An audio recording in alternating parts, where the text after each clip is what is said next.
捨てられた場所で新しい光見つけた。誰も知らない道を選んで歩き出す。運命なんてこの手で変える。恐れることはな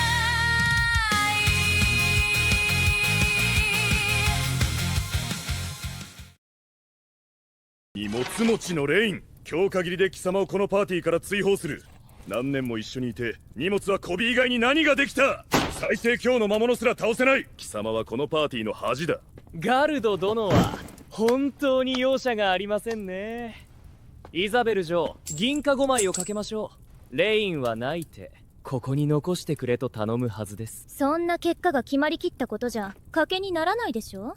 エリナ、じゃあこのレインに気があるんじゃなかった。泣く出したらちゃんと優しく抱きしめてあげなさいよ。もうやめてイザベル。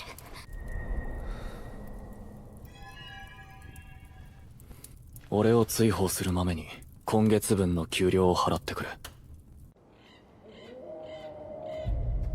くそ、ガルドのやつ、ケチなのはともかく給料まで払わないなんて。お前みたいな役立たずに金を受け取る資格はないだと。これから誰がお前たちの補給を担すると思ってるんだ。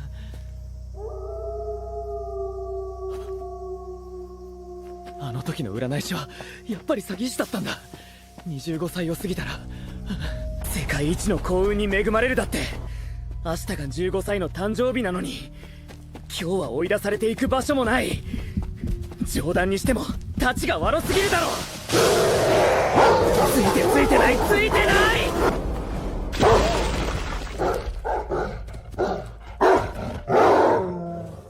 やっぱり賭けは当たった。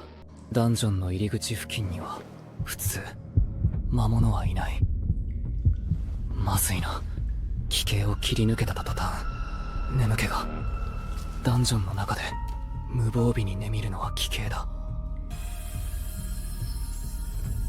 認証開始。認証完了。ようこそ新たなダンジョンマスターレインクラフト。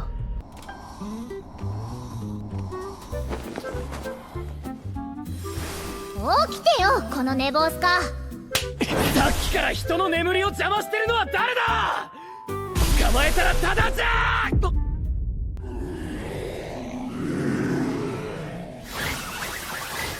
まったくどうしてあなたみたいなのがダンジョンマスターになれたのかしら。私は案内妖精のミヤ。ダンジョンマスターを支える頼てる女子よ。これからよろしくね。ダンジョンマスター、俺が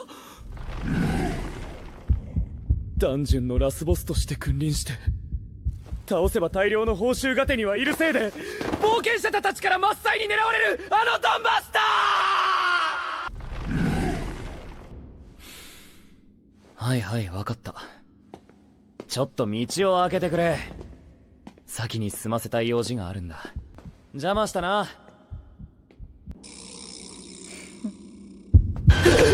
壇上離脱時間の計測を開始します。24時間以内に帰還してください。機嫌を超過した場合抹消します。くっそ、考えてみれば当然か。ダンジョンマスターが好き勝手に外へ出られるなら人間の王国なんてとっくに魔物に滅ぼされてる。受け入れるしかないのか。スライマはだいたい E 級から D 級、ゴブリンは標準的な C 級、トロールは B 級、バートドラゴンは A 級にとどるかどうかってところか。戦力としては悪くない。入り口さえ慎重に隠しておけばこれだけいれば十分だ。それに俺にはもう行く場所もないし。ご主人様、何やら妙なことを考えているようだから一応教えておくわね。あなたには300万目席の借金があるの。何なんで300万冗談だろ。冗談に決まってるよな。本当に面白い人間ね。いきなりダンジョンのラスボスになって人間としての身分を失っても平然としていたのに、借金と聞いた途端にその慌てよ職業病みたいなものだ。話をそらすな。300万ってどういうことだ？ダンジョンの運営で積み上がった借金よ。普通のダンジョンなら稼働する7で収入が生まれていた。その支出を補えるの。でも見ての通り、ここは長い間放置されていた。収入はなく支出だけが続いて、合計算100万魔石。ダンジョンの法則区ではその税外をダンジョンマスターが負担することになっているわ。ふざけるな！このボロダンジョンを丸ごと売ったって300万の価値があるか怪しいだろ。俺のどこが幸運なんだよ。世界一の不幸じゃないか。全部あなたが勝手には入り込んでダンジョンマスターの地位をついたせいよ。本来ならダンジョンマスターが起動させなければこの借金は存在しないも同然だった。みんなも命がいでで戦わずに済んだのに、今のところ唯一の道はダンジョンを再稼働させて冒険者たちと戦うことよ。6ヶ月以内に借金を返せなければこのダンジョンは完全に消滅するわ。これはダンジョン側の魔物に与えられる報酬の仕組みよ。F 級冒険者を1人倒せば1魔石、等級が1つ上がるごとに価値は10倍になる。つまりこのダンジョンなら S 級冒険者を3人倒せば借金を完済できるわ。こっちの寄せ集めじゃ S 級を3人どころか強めの B 級が1人来ただけでも苦戦する。もう完全に積んだ。再稼働しなければシステムに消され、再稼働すれば冒険者に討伐される。どっちへ進んでも死ぬしかないじゃないか。 S 級や A 級冒険者の戦闘力なら誰より俺がよく知っている。この価格表、危険と見返りがまるで釣り合ってない。 C 級を1人殺すより身ぐるみを剥いた方がよほどもある。待てよ、方法を思いついた。冒険者に討伐されず、しかも借金を返せる方法だ。ご主人様、何をしているの？レインでいい。見ての通り収支を計算してる。じゃあレイン、両方解決できるっていう方法は何なの？やり方は簡単だ。冒険者と敵対するんじゃなく協力すればいい。協力？そんなの無理よ。冒険者と魔物は不具体手の敵。顔を合わせれば殺し合う関係なのにどうやって協力するの？根本から考えよう。そもそも冒険者はなぜダンジョンを討伐する？理由は3つだ。第一に、ダンジョンは魔力を吸収して領域を拡張し人間の生活環境を脅かす。第二に、ダンジョンの中にはそこでしか取れない鉱物や薬草などの希少資源がある。冒険者たちはそれを集めて金に変わる。第三に、冒険者はダンジョンで戦わなければ成長できない。自分自身が右翼なることを望んでいる。生き延びるために俺たちは討伐する必要のないダンジョンになる。ダンジョンの拡張はダンジョンマスターの権限であり炎だ。魔力が十分なら自然に外へ広がっていく。だから王国はダンジョンマスターの討伐依頼を出すんだ。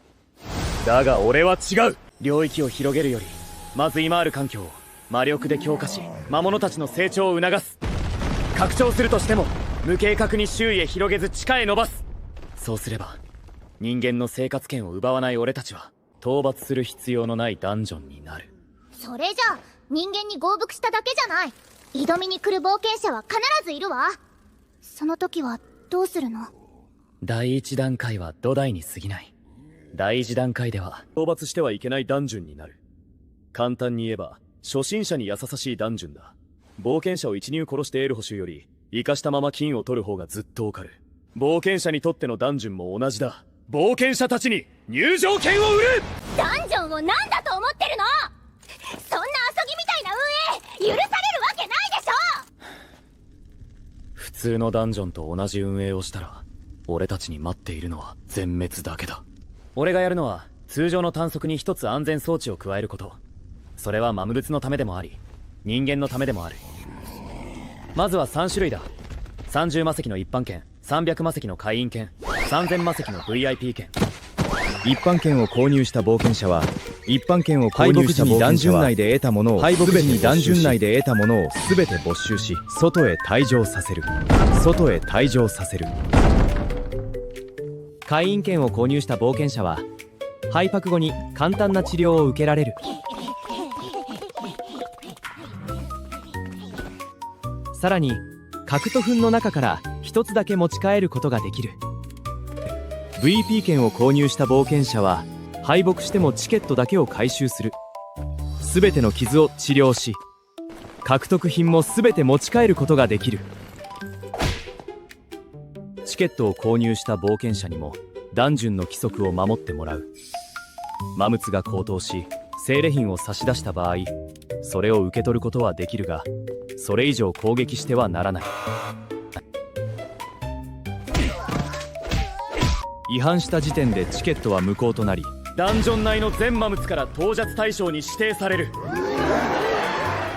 これで初心者向けダンジョンの完成だ。俺たちにとっては挑戦する冒険者が減るどころか増えていく。初心者にとって30魔石は一攫千金を狙える投資だ。何か一つ持ち帰るだけで利益になり、実践経験まで積める。冒険者全体にとっても命を落とす危険がなく、実践経験を積みながら金まで稼げるダンジョンの価値はチケット代をはるかに上回る。これこそ当別してはいけないダンジョンだ。待って、レインの計画には致命的な欠点があるわ。永久以上の冒険者が規則を無視して力ずんで攻略しようとしたらどうするの。それに魔石で魔力濃度を上げ続けても素材が生まれる速度には限界がある。全ての冒険者を満足させるなんて不可能よ。心配するな。上級冒険者ほどここを力ずきで潰したりはしない。このダンジョンを攻略してしまえば中級下級冒険者の稼ぎ場を奪うことになる。割に合わないからな。それに誰が全員を大量で返すと言った。何年も盟友攻略ルートを組み立ててきた。俺の経験を甘く見るなよ。行方不明の勇者を抜けばこの世界でどんなダンジョンが最も攻略しづらいかを俺以上に知る者はいないはずだ。あのダンジョンマスターを前にしても俺は一歩も授かなかった。そこの酔っ払いが無理やり俺を連れて逃げなけりゃ B 級ダンジョンを攻略して今頃は時に持ちだったんだぜ。あれ、お酒なくなった。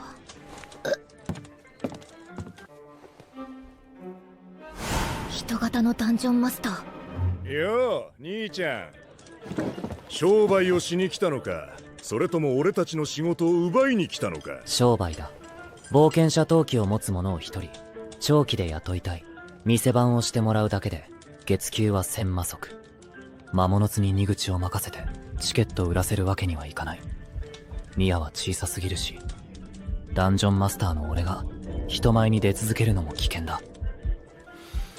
今日中に受付を一人雇わないと。1000だと兄ちゃん、俺はこの町で唯一の B 級冒険者だ。運さえ悪くなければとっくに A 級になってる。もう少し上乗せして月1500なら引き受けてやるよ。欲深くて自慢好き。人選としては最悪だな。悪いが単なる店番だ。高いランクは必要ない。他に応募する者はいないか。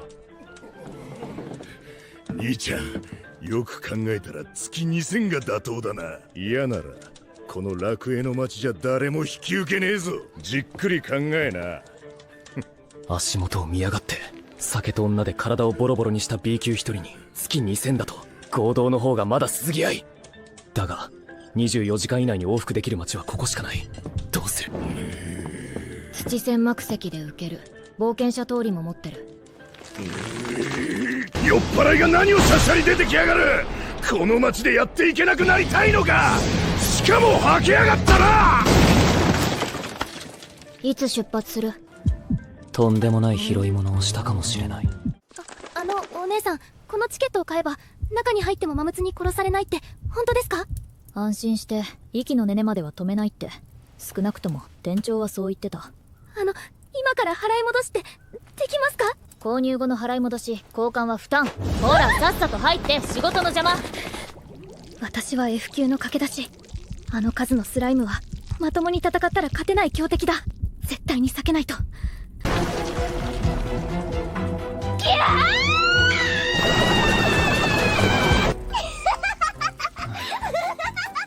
ー君が最初の挑戦者じゃなかったらここまで手助けしなかったぞ。思ったチケット売りのお姉さん。嘘はついてなかったんだ、このダンジョン。本当に初心者向けに作られてる。何度も挑戦できたらいいけど、1回30マセか。水先すみれ、安くても200マセンでは売れるはず。あれが手に入ればスライムは1体だけ。やるしかない。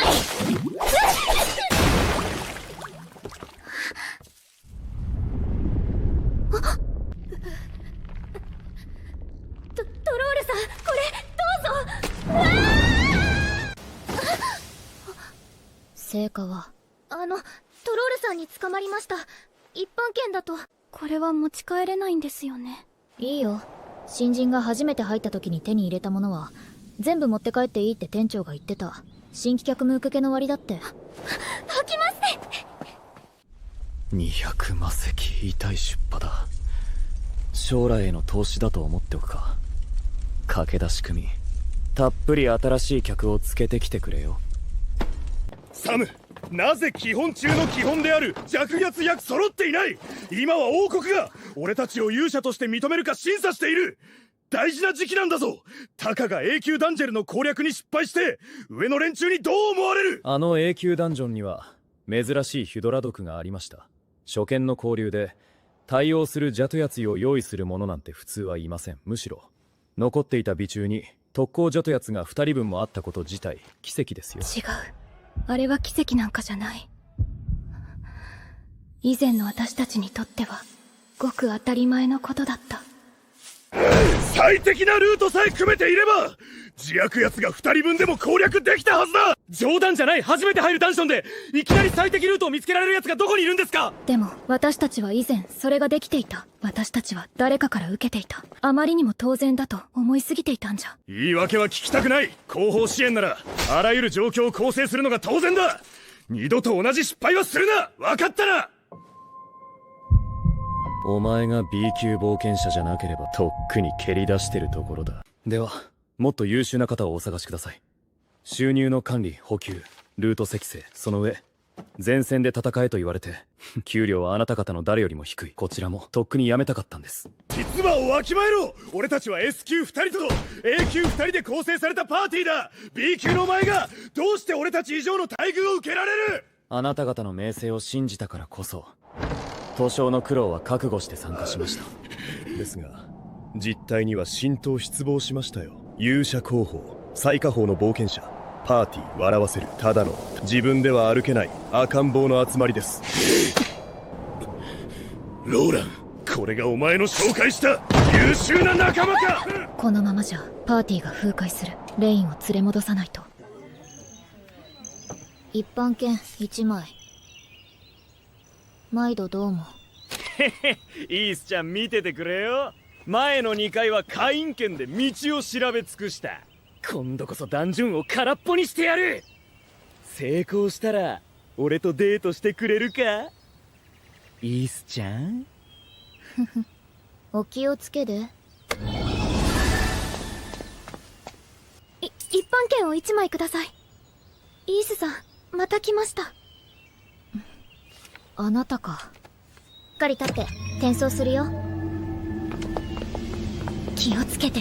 うちの棒状な店中、今日はダンジョンの配置を丸ごと変えたから、前の経験を当てにしすぎないで。嘘だろ。前はここにゴブリンの巣なんてなかったぞ。他のダンジョンマスターはもったいないことをしてるな。こんなに便利な剣能を自分の強化と領土拡張にしか使わないなんて。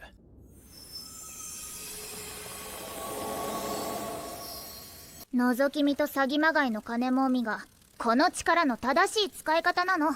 これは管理と経営だ。こいつ3回目だな。前の2回は会員券で今回は一般券。そうはいかない。ミヤ、近くのスライムに B 航路を封鎖させてゴブリン宿舎の方へ追い込め。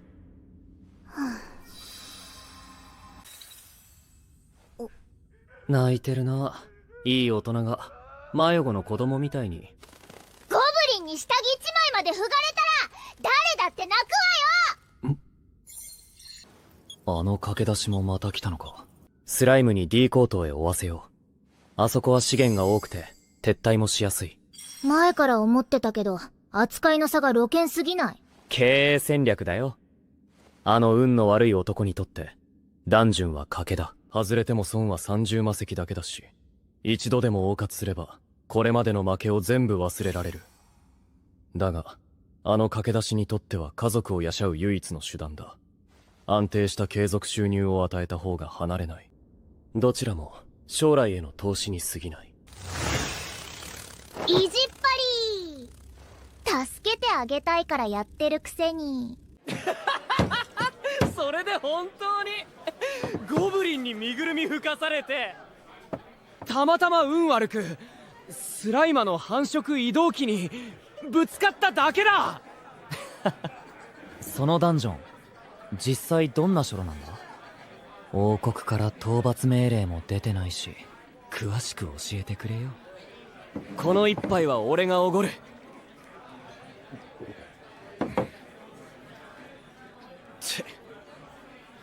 俺の情報は630モシンと福意識を払って手に入れたんだぞ。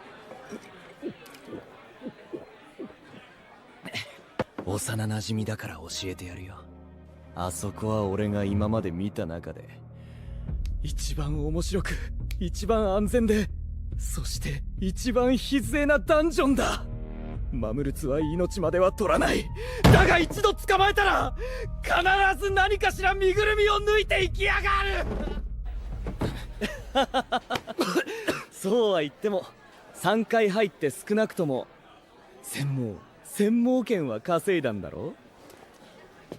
そこまで嫌いなら明日は俺一人で行ってくるよ。俺も行く。なんで置いていくんだよ。イースちゃんにも会いたいし、今までのはただの失敗だったって証明するんだ。話せ。何をする。今誰だと言った。誰に会いに行くって。イースちゃんだよ。気だるそうな桃色の髪の女の子で、向こうでチケット売ってる。定番ダンジョン、そういうことか。マムヌツのモンサーをしてやがったんだな、イース。お前とその若月の雇い主にきっちり礼を返してやる。またワイコーのやつか。こいつとんでもなく強い魔力をまとってる。レインが最後に模刻されたのはこの町だと聞いた。ここなら行方を知る人が見つかるかもしれない。すみません、20代半ばくらいの男性を見かけませんでしたか？黒髪に灰色の耳です。手がかりをくださった方には謝費をお支払いします。こいつは偶然だ、お嬢さん。あんたが探してる男を知ってる。俺が案内してやろう。ありがとうございます。必ずお礼はお支払いします。気にするな。ちょうど俺もあいつに用があるところだったんでね。ここダンジョンですよね。道を間違えていませんか？いや、間違いない。あんたが探している男はもう貨物とつるんでやがる。信じられないならそこでマムナの番ゲヌをしている女に聞いてみな。なあ、イースちゃん。あれ？この子どこかで見たような。そんな呼び方をされるほどあなたと親しくなった覚えはないけど、二人とも天地に用。死ぬ寸前だってのにその態度か。マムツに寝返すのは神罪だぞ。イース、お前はもう終わりだ。あの日から俺の立場は地に落ちた。全部お前のせいだ。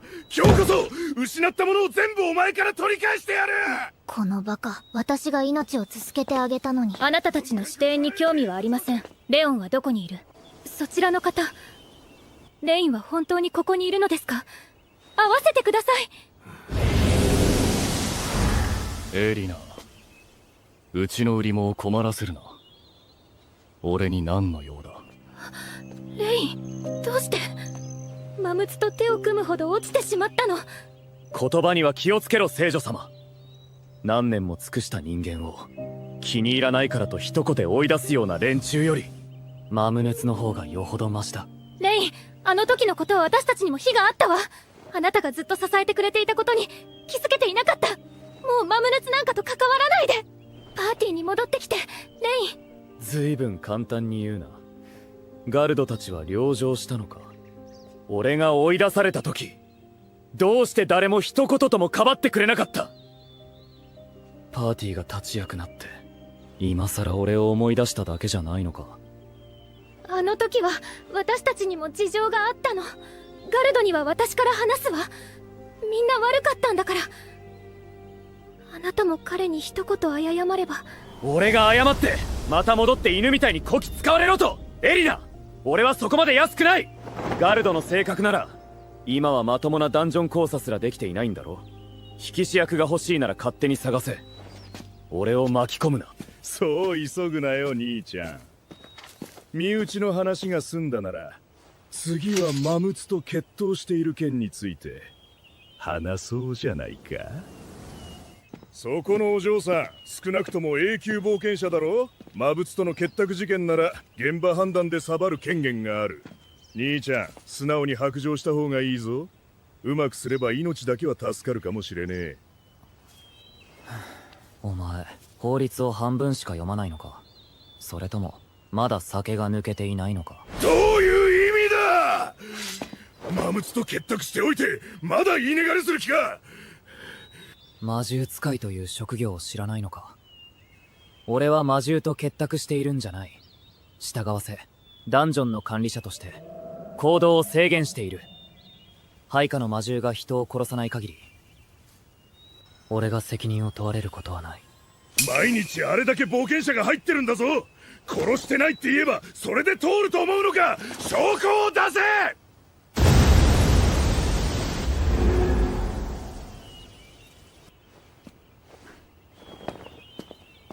マムナツが人を殺した証拠を出すのはそっちじゃない。やっていないことをどうやって証明するの？ふざけやがって。俺は信じねえぞ。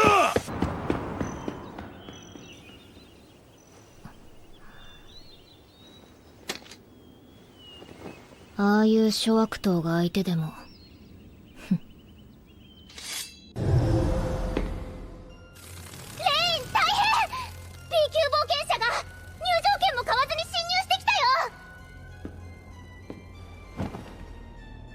知っている。クロードだろう。復讐に失敗して逆上したらしいな。酒と女に溺れて何年も鈍った B 級なんて恐れるほどじゃない。 B 級未満の魔物はあいつを避けさせろ。レイン、機嫌が悪いの？ミヤが頭を撫でて慰めてあげようか？何でもない。昔のことが向こうから追いかけてきただけだ。本当に謝りに来たのかと思ったんだけどな。ん？レイン、何か言った？聞き間違いだ。ちょうどいい。憂さ晴らしの相手が来た。前に話した Z プランを準備しろ。あのゴロつきで試運転だ。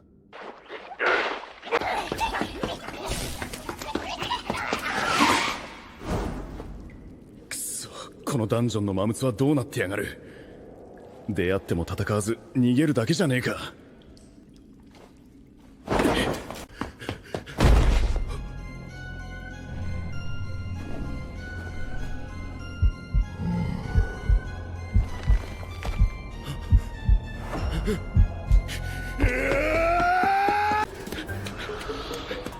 あのクソトロールども、殺すなら殺せ。なんで塩を叩くんだよ。腫れてやがる。外に出たら絶対に落とし前をつけてやる。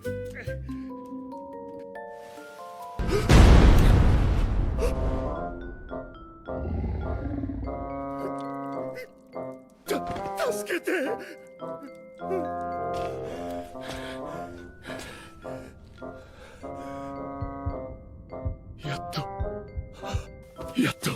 やっと着く。俺は生きて出られたんだ。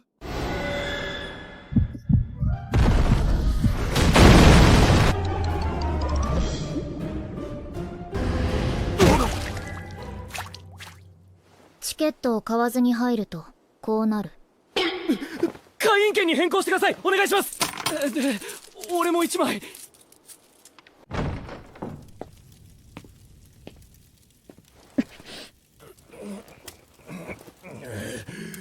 エリナどこへ行ってた？明日は2度目のダンジョン。攻略だって分かってるのか？準備をしなくていいのか？それはこっちの大志よ。明日ダンジョンへ挑むことを本当に覚えてるの？構成よ、おめよ。そんなに酔って明日まともに戦えるの？うるさい。今のおままはレインみたいに鬱陶しいぞ。少しくらい飲んで何が悪い？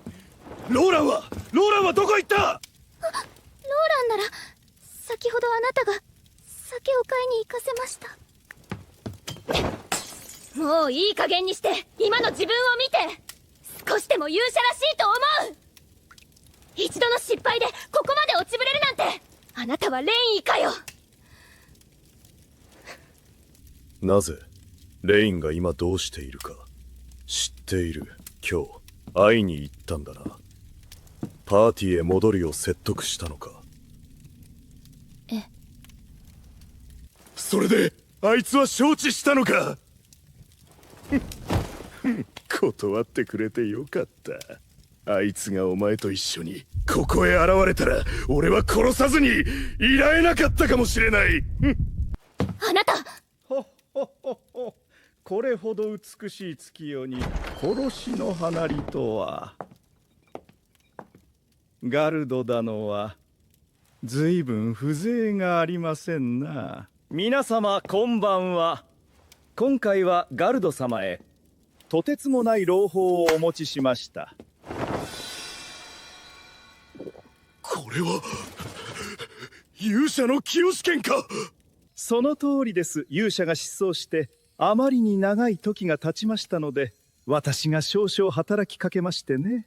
ついに国王陛下この清剣をガルド様へお預けになることを認められました。ガルド殿、以前お話しした件はきちんと住まえていただけましたかな？お前の提案ならもちろん実行した。役立たずのレインはもう追放した。さあ清剣をよこせ。金を管理していたあの勘定屋の小僧は消えたか？結構結構。さすがは新たな勇者様。決断が早くていらっしゃる。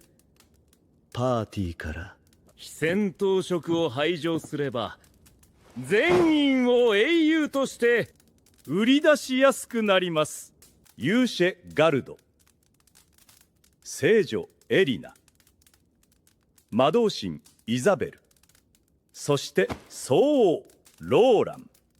その名は間もなく王国中へ響き渡ることでしょう。ガルド殿、清剣を手に入れたのあちは何をなさるおつもりですかな？決まっている。前回敗れたダンジョンを踏破し雪上を果たす。レインお前が清剣にかなるものか？お前がいなくても俺たちは全てのダンジョンを攻略できる。それでは攻略の成功をお祈りしております。仙台勇者の悲願を受け継ぎ、残る2つの S 級ダンジョンも清剣で踏破していただきたいものです。私は別の用がありますので、これにて失礼いたしましょう。見送りはしないぞ。財務官様はこれからどちらへ？私たちにお手伝いできることはありますか？ほほほほほほ。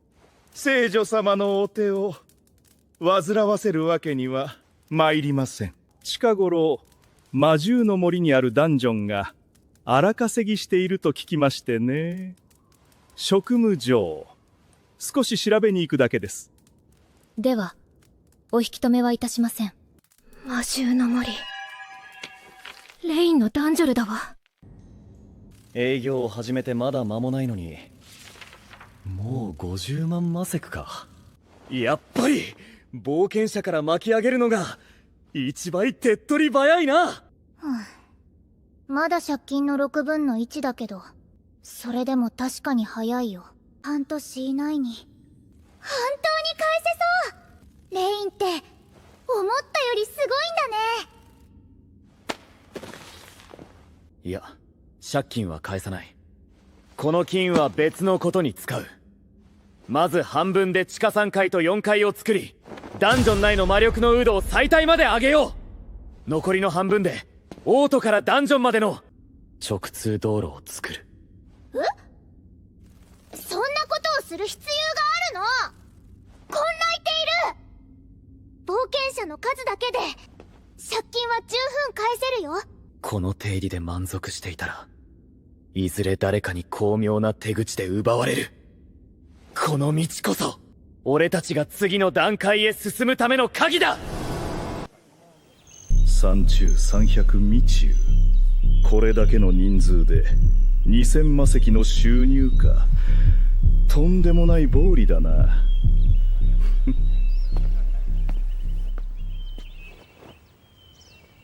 はじめまして。私は王国第一財務官バルズともゆします。このダンジョンの税務申告についていくつか伺いたいことがあります。ダンジョンに税金が必要になったのはいつから？冒険者はずっと免税だったでしょ？いえいえ、冒険者は冒険者です。ダンジョンそのものを利用して利益を得ることは不合理であり違法でもあります。いわゆる入場券は形を変えた不法営業の収益に過ぎません。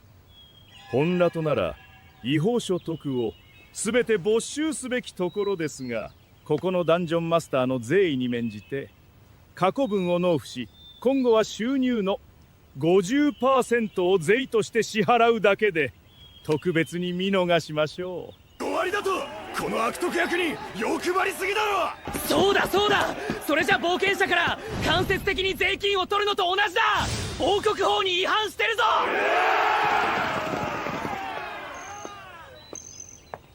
税金を取るなら正式な文書を出すべきです。何も持っていないのにどうして払えと言えるんですか？この無法なしも禅の民どもめ、やはり冒険者など教養のない社会不安の種に過ぎる。ガルドが全てのダンジョンを攻略したの後は、この無職どもも粛清してやる。冒険者の皆さんは少々誤解なさっているようです。私は王国を代表してダンジョンが和と協定を結び、この新しい制度試験運用したいだけなのです。将来他のダンジョンへ広げるためですよ。税率が不合理だとお考えなら改めて相談しても構いません。何しろ私は誠意を持って参りましたからな。本当にそういう話なら、まあありかもしれないな。でも結局冒険者へ間接税に加営することになるだろう。では財務官様、他のダンジョンマスターにも配下のクリオコはマノニカ一家の魔獣種を殺傷させず、領地も広げず、素直にあなたたちの徴税へ協力させられるとどうやって保証するんですか？それは。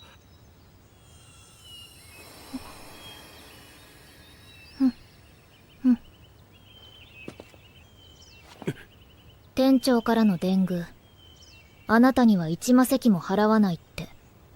ダンジョンから税を取りたいなら自分でボスエヤまで取りに行って、お金は全部そこに積んであるから。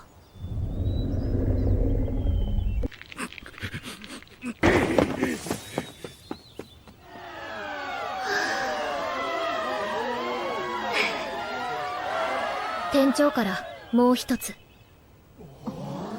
今日ダンジョンのために発言してくれた人は全員無料撃品券に変更するって。入場券を受け取ってそのままは行って。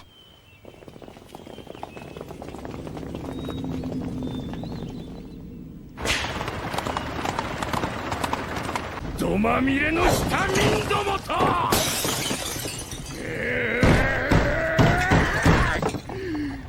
これで終わったと思うな。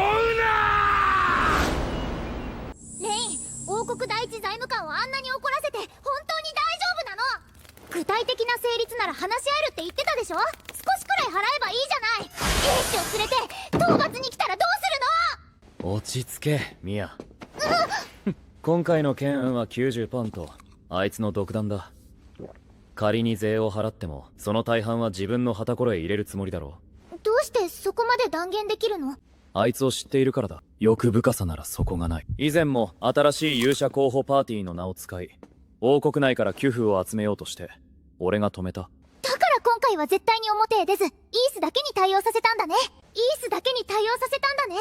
俺が顔を出せば信用の一部に気づかれる可能性がある。あいつは頭が切れる上に恐喝だ。必ず次の手を打ってくるミヤ。オードへ続く道の工事をすぐ始めろ。ドワーフ族に頼めば 2,3 日で完成するけど、その道がそんなに大事なの？ああ、極めて重要だ。ダンジョンの存亡もバルズを倒す鍵も全てこの道にかかっている。あいつがクロードだ。おお、スライムブロのやつか。誰だ俺の噂をしてるのは。文句があるなら出てこい。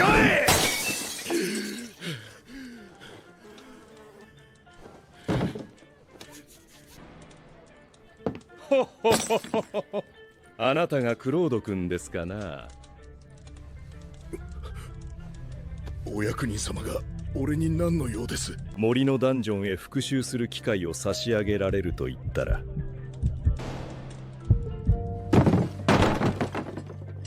骨の髄まで染みたこの善を。どうやら人選は正しかったようだ。商会の成長は完全に頭打ちか。どの事業も現状維持が精一杯。何か新しい出撃が必要だな。どうぞ。お久しぶりですバート会長。レイン君じゃないか。久しぶりだ。さあ座ってくれ。最近ガルド君のパーティーを抜けたそうだね。彼もまた。いや、この話はやめよう。それでレイン君、今日は何の用かな。私の下で働きたいという話ならいつでも歓迎するよ。誤解です会長。最近商会の経営はあまり順調ではありませんね。もう見ただけでわかるほど悪化しているのかい。商会の状況をよく知るものでなければ気づきません。広告の縮小などわずかな証拠だけです。今日はそのお悩みを解決するために来ました。ほう、ぜひ聞かせてくれ。バート会長、一緒に商売をしませんか？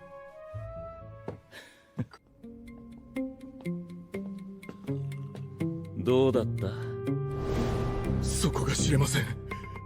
会長、先明夫とのお会いになった者は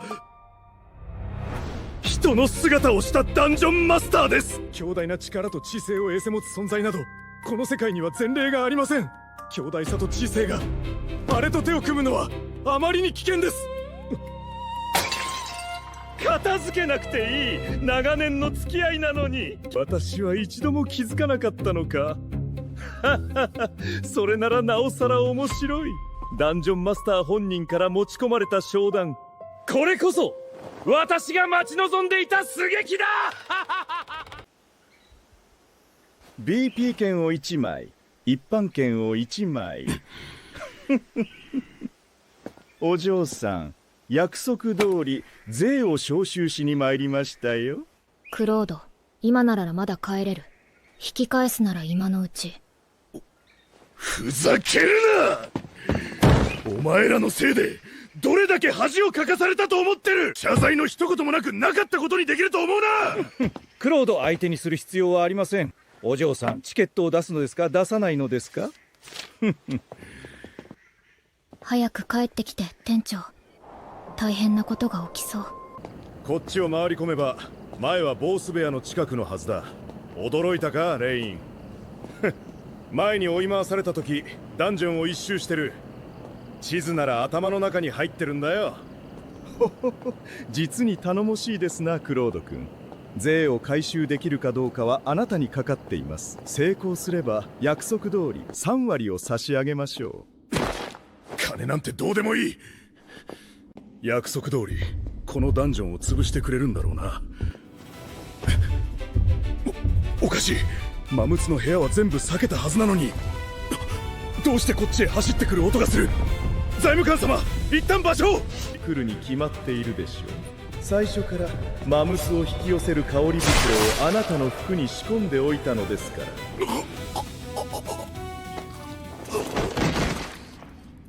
ら。安心なさい、配報者。あなたの命はこのダンジョンを潰すために有効活用して差し上げます。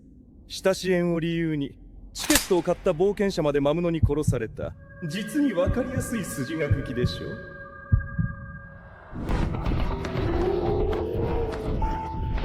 そうか、ずっと最低だったのは俺の方だったのか。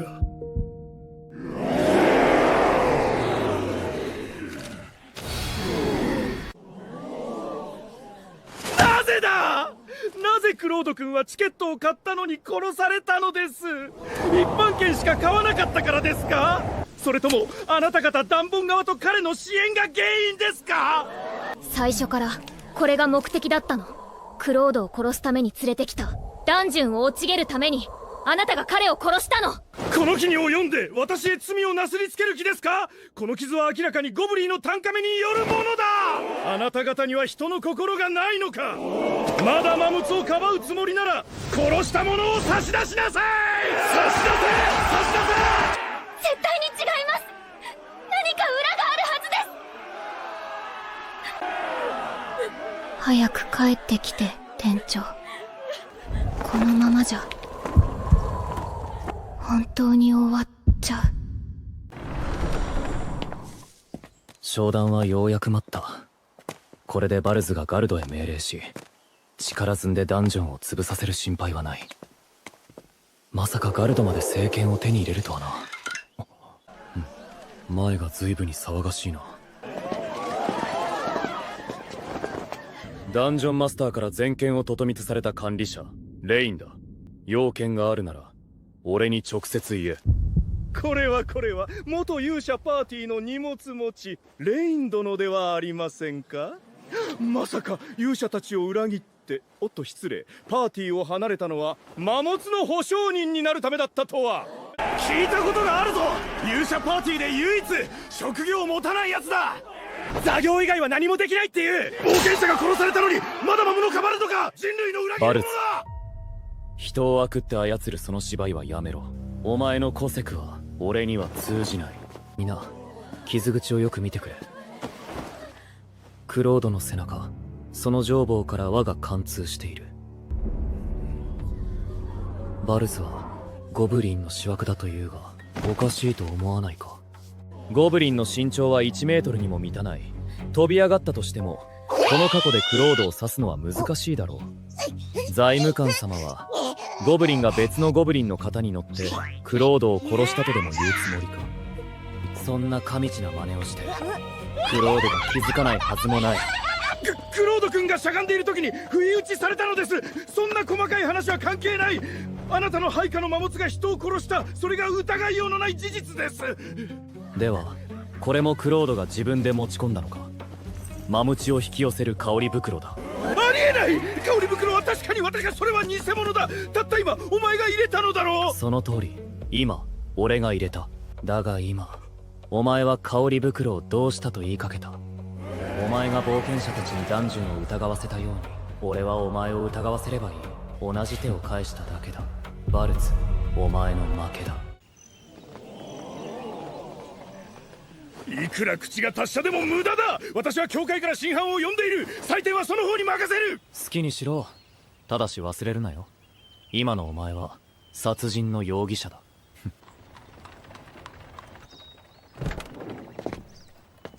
ようやくお越しくださいました、オルディス様。どうか私の潔白を証明し、無実の者を殺した魔物とそれをかばう悪人をお裁きください。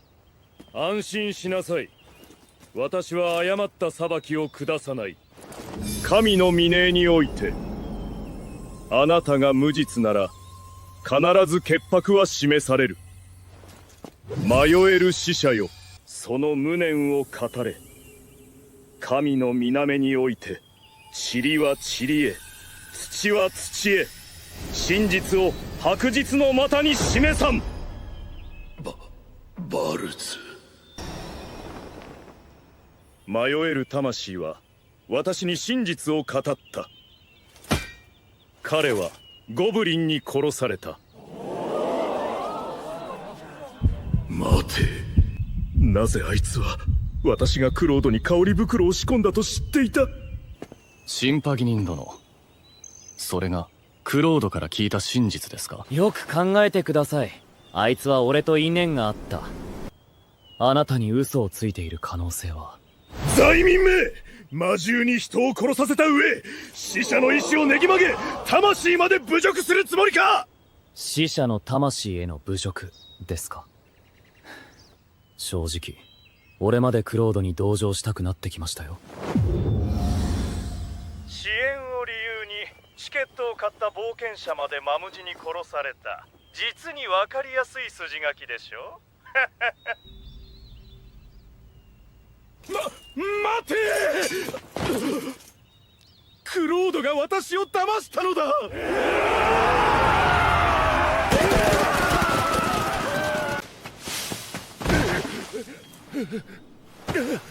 クソったれのレインめ。あいつはオルディスに証言させまで待ってから証拠を出しやがった。もう役人には戻れない。殺人を犯し、全ての冒険者を敵に回した。国王も私を守らないだろう。なぜあんな光幕がある。クソ。待て、ガルドが何か話していたような。ダンジョンの中を全て見通せるダンジョンマスターもいる。そういう相手は攻略がとてつもなく難しい。ダンジョンマスターだ。あいつは人型のダンジョンマスターだったのか。この情報を国中へ公表してやる。これこそ私が返り咲くための切り札だ。あなたはなぜここに。どうして私は今まであなたに気づかなかったのですか？簡単な目くらましよ。私が望まない限り誰もがいけんから、私だと気づけない。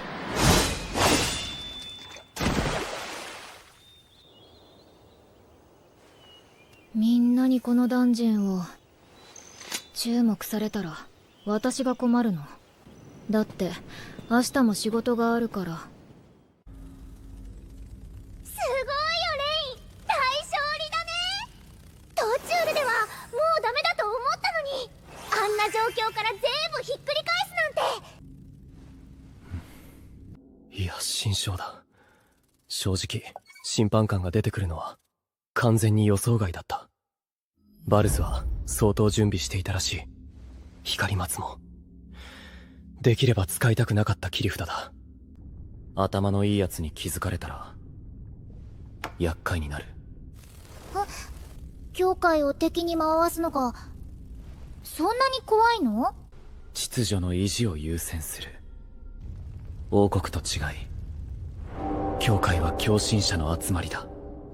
今回連中の面子を潰した。黙っているはずがない。しかも光松まで見せてしまった。あれはダンジョンマスターにしか使えない権能だ。よくわからないな。レインはダンジョン管理者って名乗っているでしょ？何が違うの？管理者ならダンジョンと協力しているだけの人間で、まだ教会の許容範囲だ。だが知性を持つ人型のダンジョンマスターとなれば、教会はその危険を絶対に無視しない。ダンジョンの戦力をもっと上げる必要がある。それならミヤに一つ提案があるよ。レイン、巨竜竜王って知ってる？ねえ、両手を封印に置くだけでいいよ。くし、寒い。早く済ませて、早く出よう。もう一度だけ確認する。本当に封印を解いて大丈夫なんだな。凶悪で手のつけられないやつじゃないよな。安心して。セラお姉ちゃんは冷たそうに見えるけど、ダンジョンマスターへ忠誠を捧げると誓ってる。絶対にレインを傷つけないよ。多分。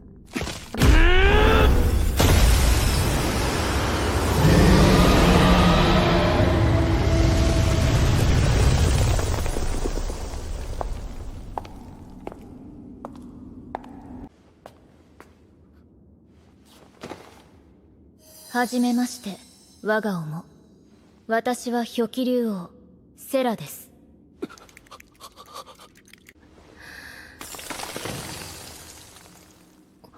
失礼を承知で伺います。あなたさの本裸とのお姿は何なのでしょうか？寒さを苦手とする種族ですか？そうであれば距離を取るようにいたします。本裸の姿って何だ？これが俺の本裸の姿だよ。人間だ。なるほど、あなた様こそ伝説に語られる古代のダンジョン王なのですね。私はあなた様の物語を聞きてそつ立ちました。サインをいただけませんか？何なんだこの無茶苦茶な話は。この竜王、あまり頭が良くないんじゃないか。セラお姉ちゃん、久しぶり。この人はレイン。私たちの新しいダンジョンマスターだよ。久しぶり、ミア。どこでダンジョン王様を見つけたの？早く新しい冒険のお話を聞かせて。もちろんだよ、セラお姉ちゃん。まずは地上並行。今夜は昔みたいにミアを抱いてねってね。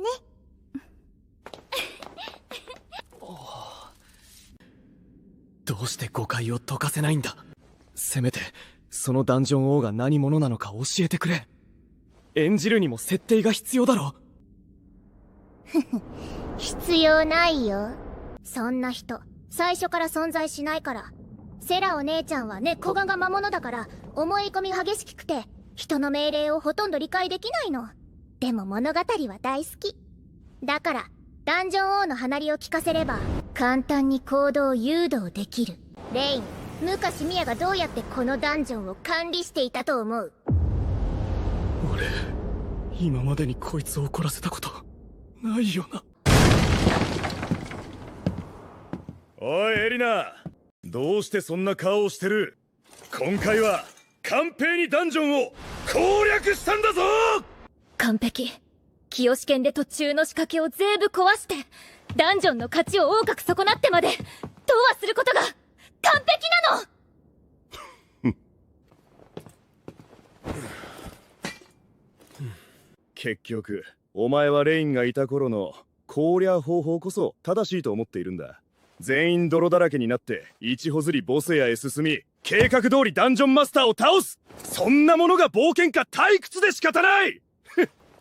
以前の俺はレインのパーティーにいる気分だった。俺たちはあいつの安全な計画の中で交換可能な駒に過ぎなかった。だが今このパーティーは本当の意味でガルドのものになった力で全ての混乱を踏み潰す。それこそ勇者だ。バルズ様が殺人を、それにレインがダンジョン管理士になったって。明日レインのダンジョンを攻略するぞ。あいつの居場所を奪ってやる。ダメよ。お前はずっとレインがあのダンジョンにいると知っていたんだな。バルズが向かった時も教えなかった。別に責めない。元仲間だから仕方ないさ。エリナ、明日は来なくていい。あなた、老いぼれからも独断で動くことはおすすめいたしませんな、ガル殿。S 級の暗殺者か。何の用だ。私はダンジョン商会会長バート様のご意向をお伝えしに参りました。長年の支援者としてバート様はあなたが魔獣の森のダンジョンを攻略することに断固反対されています。理由は？お答えできません。それでも行くと言ったら。結果はご自身でお引き受けください。明日一度で攻略してやる。勇者の怒りがどういうものか思い知らせてやる。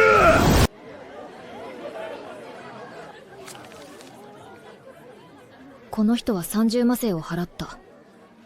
どっちのチケットを渡す？ありがとう美人のお姉ちゃん。店長、私にはもう無理。昨日はゴブリンにだって覚えさせられたのに、この子がダメなのか私がダメなのか、どっちでもいいからもう勘弁して。マムスにチケットを売らせ冒険者とごっこ遊びか。いかにもレインらしい耳っちい考えだ。チケットを買っていない人は入れません。どけレイン、お前は戦うこともできない館図だ。俺の方が強い。昔からずっと俺の方が強かった。なのになぜエリナはお前ばかり見ている。壊してやる。お前の全てを壊してやるぞレイン。レイン、セラお姉ちゃんはもう呼び戻したよ。みんな準備できてる。勇者と戦うのはレイン一人の問題じゃないよ。私たちは全員レインの味方だから。皆にありがとうと伝えてくれ。必要ないよ。みんな自分の意志でレインを助けたいんだから。レインのおかげで消耗品みたいに簡単に死なずに済むようになった。だから今度はみんなが恩返ししたいと思ってるの。ガルド、お前は一度俺の全てを奪った。幸運に恵まれようやく今の居場所を得たのに、お前はまた傲慢に踏みにじろうとしている。今度こそ絶対に許さない。もう一度全てを奪いたいなら俺の前まで来て倒してミューシャガルド。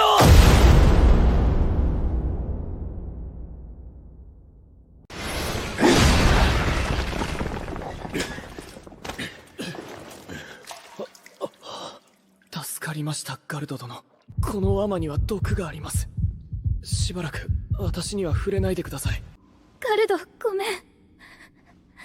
さっきのゴブリンに杖を盗まれた。体力剤は？予備の杖はどうした？申し訳ありません。買いに行きましたが手に入りませんでした。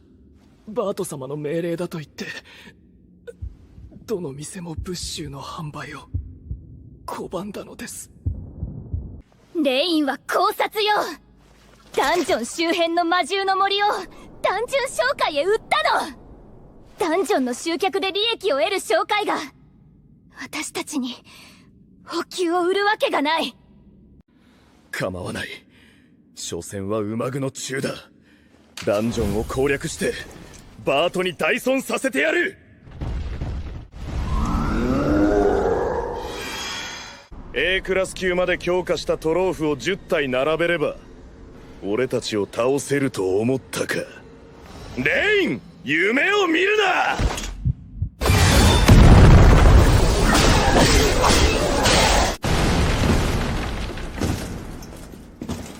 レイン、出てこい。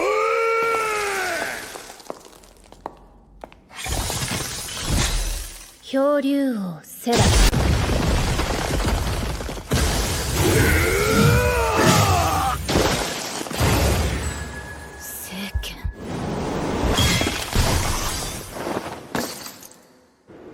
勇者なら私も殺したことがあります。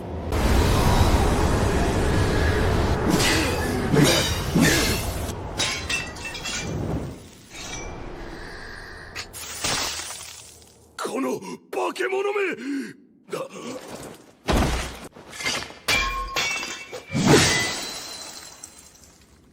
言いました。チケットを買っていない人はダンジョンに入れません。降参します。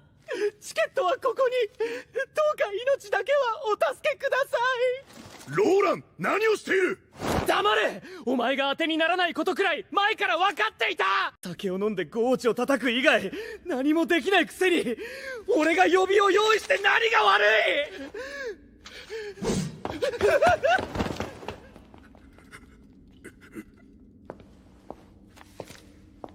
い！イザベル、お前まで。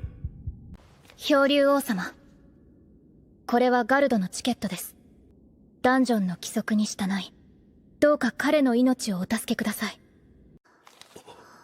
これを渡したらあなたの分がなくなります。間違えていませんか？イザベル、同情なんていらない。レインが作ったくだらない規則に命を救われる気もない。レイン！イザベル、それだけの価値があるのか？久しぶり、レイン。自分で作った規則を自分で破るつもりはないでしょ？イザベル、お前は昔から賢かった。ただガルドへのひいきが強すぎて、あいつと同じ程度の愚か者に見えるだけだ。だから考えなかったのか。誰がそのチケットを使うか決めるのはお前じゃない、俺だ。レイン、バカな女が残した命を俺は無駄にしないぞ。お前はチケットを売るのが好きなんだろう。これから毎日買ってやる。チケットを買ってダンジョンを壊し続け、お前を一生で。醜すぎるぞ、ガルド。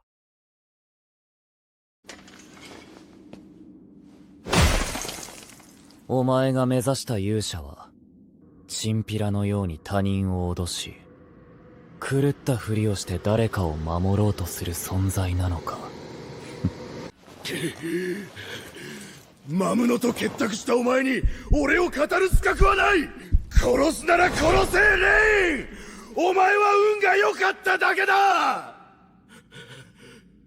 偶然このダンジョンを手に入れ、偶然エリナに好かれた。今回エリナまでいたなら、女に頼ることしかできないお前なんかに俺が負けるはずはなかった。消えろ。お前の助けなんかいらない。俺まで女に命を救ってもらうほど落ちぶれたくない。いい加減にして。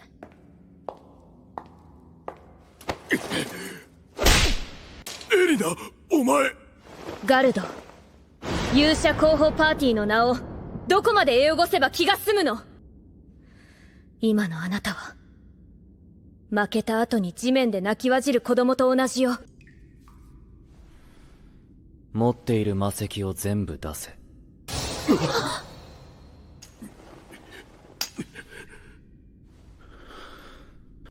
セラ、聖剣の氷を解いてこいつらを返してやれ。二度と来るな。持っている魔石を全部出せ。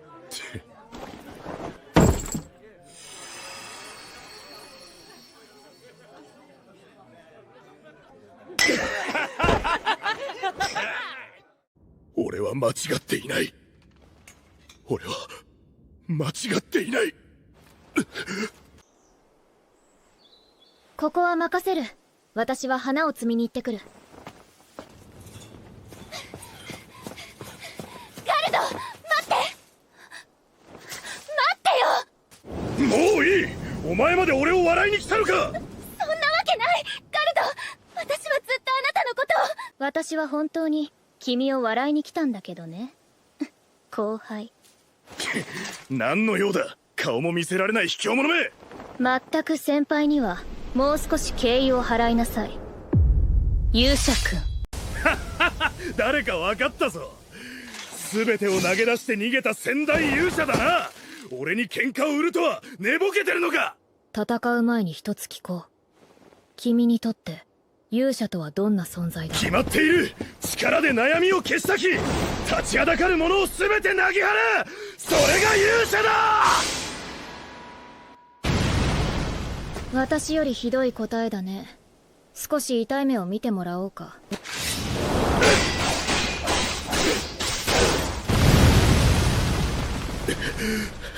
基礎剣術だけで俺を相手にしていたのか。言っただろ、君を笑いに来た。剣技が俺より上だからなんだ。聖剣は俺の手にある。最後に負けるのはお前だ。今の勇者はこの俺だ。ならばその思い違いを私が直接打ち砕こう。聖剣を持てば勇者になれるのではない。勇者が似る剣だからこそどんな剣でも聖剣になる。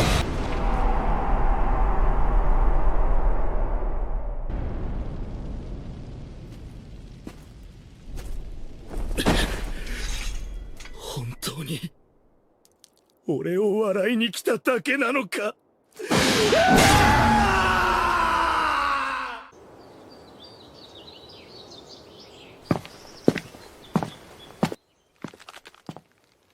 さあ、仕事の続き。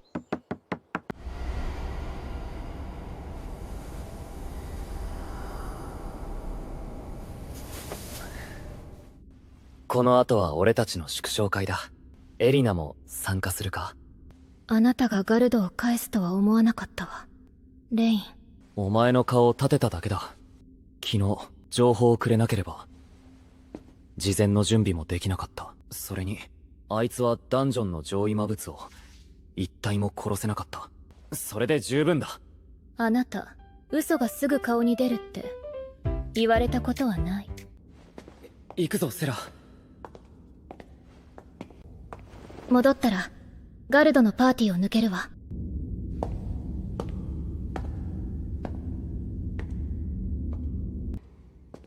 お、呼び止めなくてよいのですか？ああ、いい。俺たちが進む道は違う。行こう。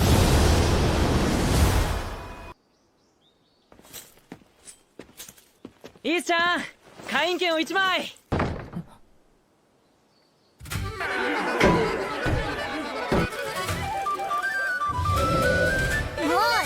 遅すぎるよ。悪い。みんな少し飲むのをやめて聞いてくれ。 B 級以上の精鋭ゴブリンが70頭以上、 A プラ級以上のトロール族長が30頭、 S 級のバードドラゴン王、 S プラ級の氷竜王、そしてミア。これが今のダンジョンの戦力だ。皆のこれまでの働きにより来月には300万魔石の借金を全額返済できる。ここに宣言する。ダンジョン消滅の危機は完全に去った。これより試唱会を始める。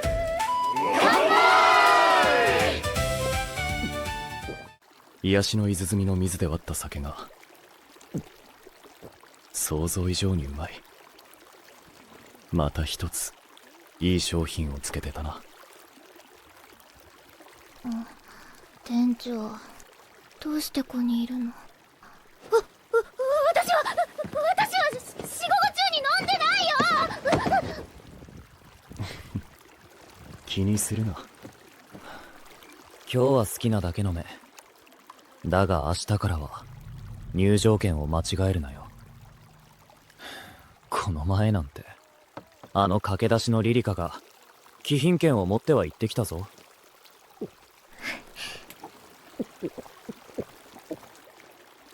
店長、今のダンジョンはもう無視できないほど強くなったよね。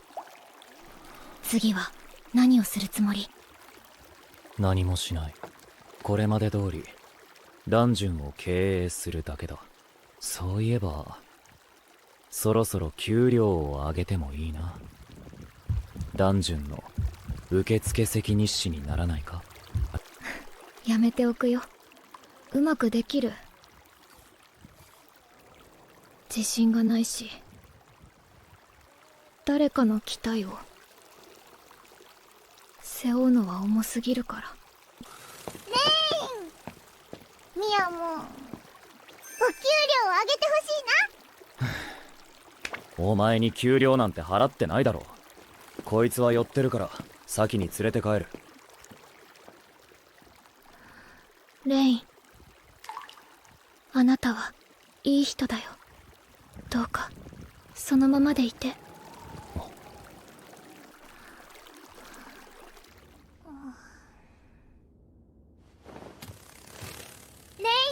今日はもう仕事しなくていいよ。ちゃんと休もうよ。レイ、どうしてイースの資料を見てるの？少し面白いことに気づいただけだ。イース、生を持たない平民の冒険者で1年半前に突然現れた。そして偶然にもその時期に王国では歴史を揺るがす大事件が起きている。単独で3つの S 級ダンジョンを攻略した先代勇者アストラ。彼女は4つ目の S 級ダンジョン攻略に失敗したの後、忽然と姿を消した。道を間違えたか。ここは魔獣の森だったはずだが。お兄ちゃん、どれだけ久しぶりなんだ。ほら、面白いものを見せてやるよ。案内役がいるなら好都合だ。ダンジョンの周りがどう変わったのか見ておきたい。おお、この様子だとそろそろ例のやつが来るな。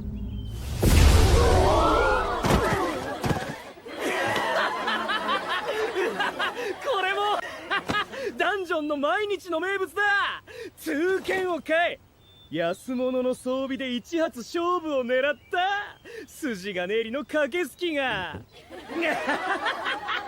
全財産を失う。上位の入場券なら確かに収益は安定する。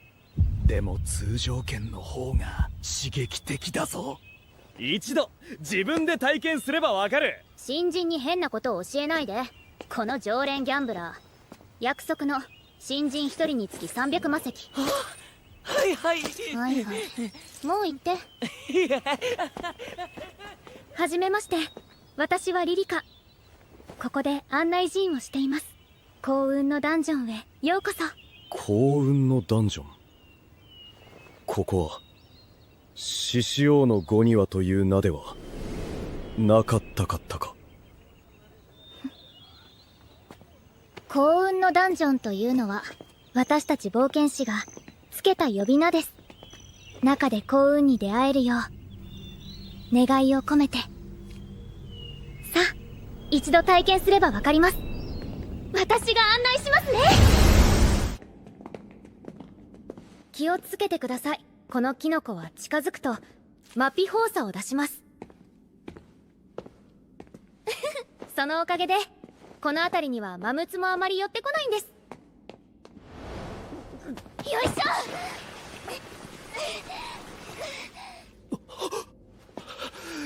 ょ。助かったよ、リリカちゃん。水鏡すみれに欲を出して危うく終わるところだった。もう新人を安内している最中なんだから余計な手間を増やさないでください。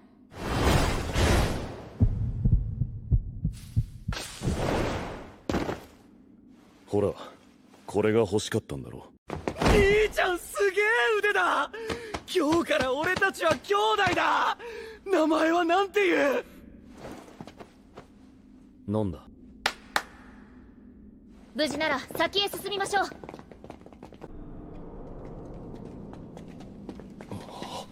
野生の魔石なんて初めて見た。大当たりだ。早く避けて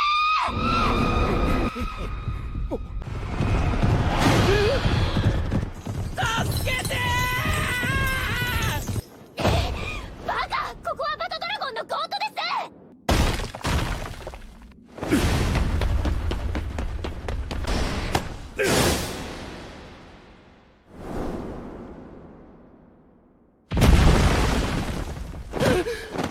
兄貴、今日から本当の兄貴です。何でも命令してください。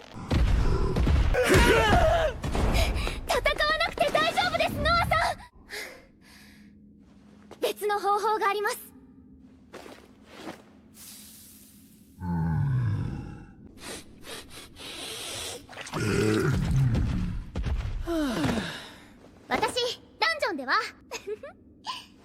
顔が利くんです。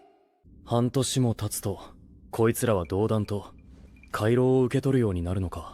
リリカちゃんは特別だよ。今では半分ダンジョンの身口みたいなものだし。この新人妙だ。動きに技術らしい技術がない。獣のような野生がある。純粋な身体能力だけでやっているのか。もうすぐセラのシンスへ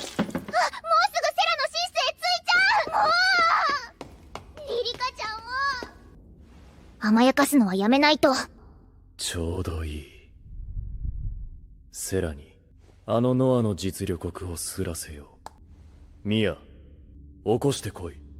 リリカ姉さん、本当に入るのか。中にいるのって伝説の S4 級魔物だろ。大丈夫。今はセラさんのお昼寝の時間です。静かに入って雪蘭を。少しくらむだけなら問題ありません。奇遇ですね、セラさん。よくも恥ずかしげもなく戻ってきましたね、ノア。まさか誰かがお前の封印を解いていたとはな。セラ、私は自分のものを取り戻しに来ただけだ。戦うつもりはない。出て行け、あなたは。もうダンジュンマスターではありません。人間になって私たちを捨て逃げた上、私まで封印した。絶対に許しません。先代のダンジョンマスター。先代はマシシだったんだよ。あの人どう見ても人間じゃない。セラが見間違えていないなら、お前たちの前の種は知性を持ち、マムルツの肉体から人間へ変わった史上最も危険なダンジョンマスターだ。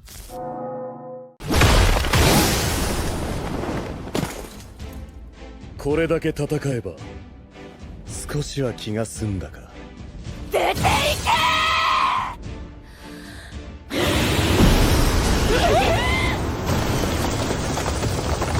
け。やりすぎだ。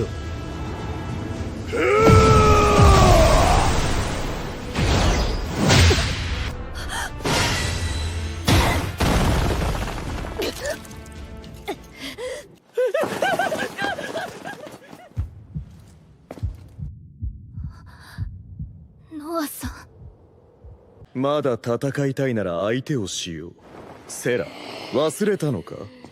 お前をダンジョンマスターの座から引きずり下ろしたのは誰だった。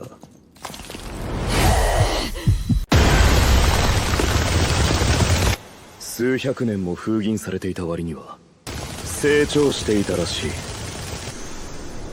サニコトゥだが惜しいな。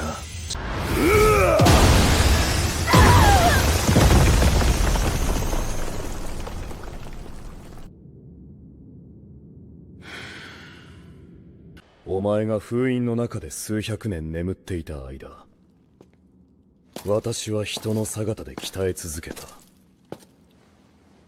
今の実力差は比較にすらならない。壁蓮をつらみに行け。済んだら外へ出ろ。よ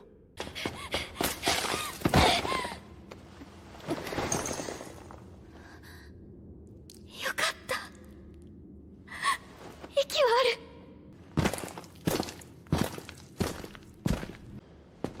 る。離れろ。後世代をする。ならお前も一緒に許せ。漂流王を連れて行け。転送魔法陣起動。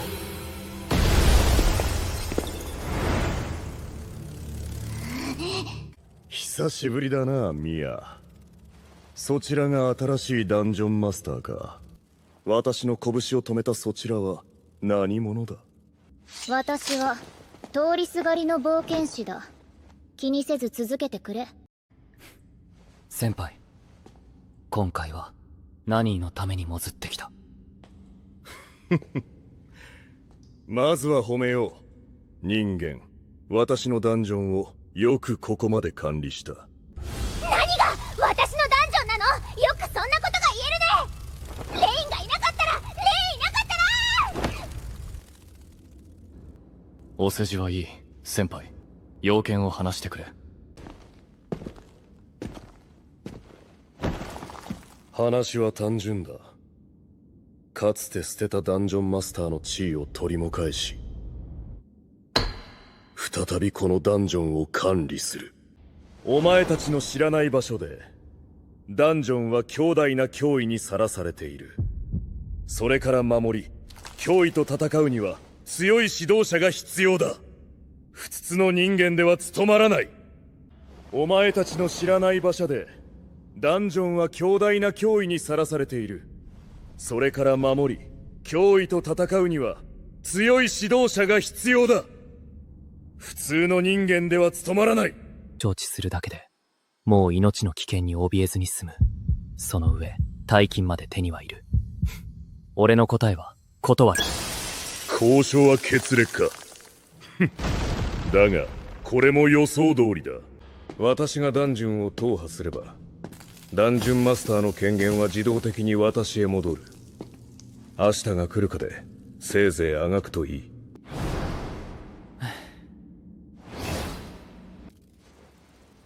もう戻った頃だろう。ミヤ、イーストすべての魔物へ営業を中止するよう伝えろ。癒やしの泉で会議を開く。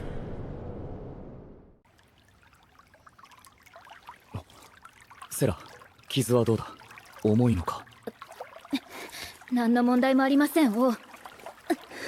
私を先人に。リリカ。無理をするな。対策は俺が考える。皆にノアの情報を話してくれ。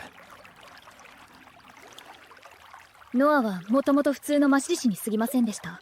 は弱かったものの、知性は非常に高く、冒険者から逃げながら魔力で自らを強化し、瞬く間に S 級へ到達しました。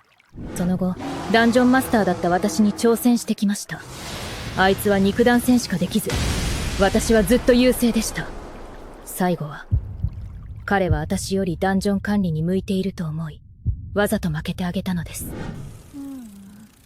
あれ？セラお姉ちゃん、前はそんな風に言ってなかったような。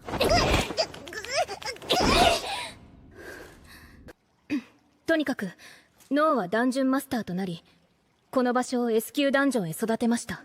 ですがある日、人型になったあの男は突然私を封印し、そのまま姿を消したのです。ここって S 級ダンジョンなの？そうだよ。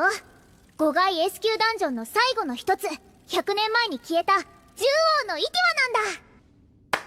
今考えるべきなのは、あの化け物を正面から止められるものだ。セラが戦えない今、あの正体不明の親切な冒険者が助けてくれればありがたいんだが、普通の冒険者を狙う噂ではあいつに通じない。地形そのものを使うしかなさそうだ。ノアさん、ずいぶん原種に待ち構えているな。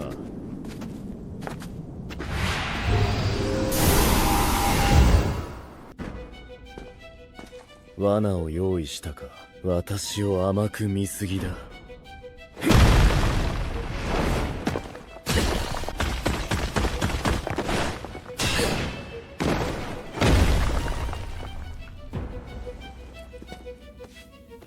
この程度か。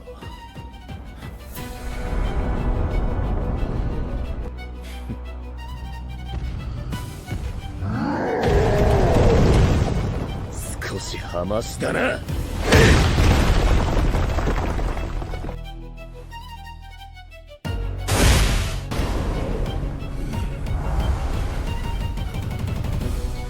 逃げろ、いい子だ。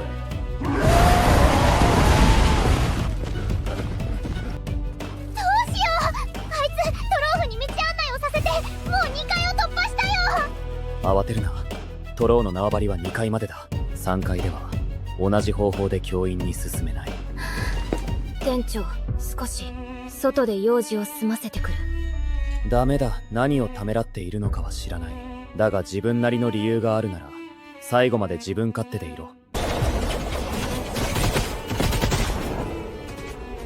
まったく、いつまで続く！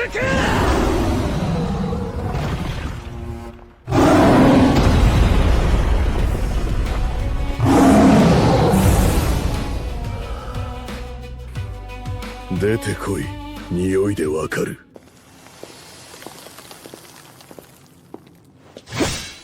セラお姉ちゃんのバカ！誰が言っていいったの？ちゃんと傷を治すって約束したのに。お前が戦えばどうなる？多分これからチケットを売るのはあのバカなゴブリンたちだけになる。待って、セラお姉ちゃんまだ負けて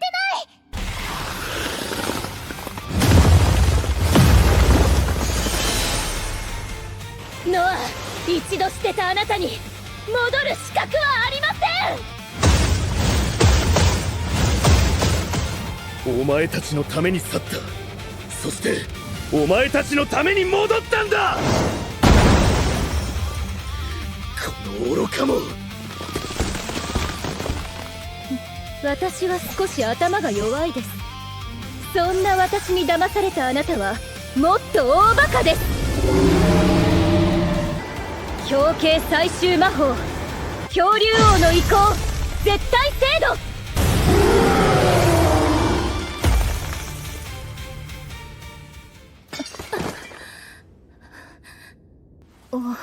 やりました。ダンジョンを守りました。いや、あと少しだった。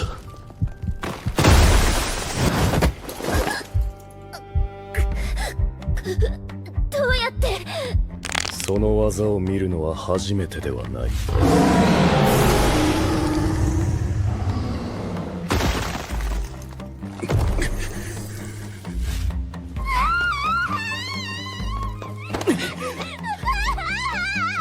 落ち着け、ミア。早くセラお姉ちゃんを助けて。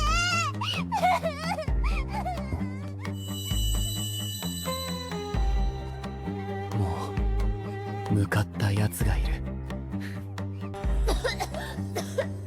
さらばだ、古き友よ。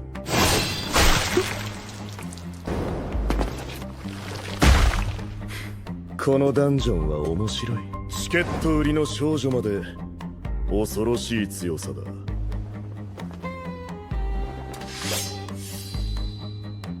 今すぐ出ていくなら何も起きなかったことにする。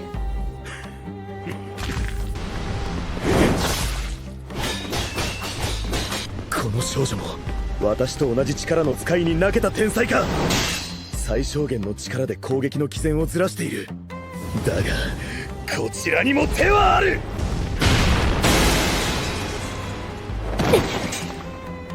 こいつは今まで戦ったどのダンジョンマスターより強い。これが知性を持つ個体の力。今すぐセールなら我何も起きなかったことにしよう。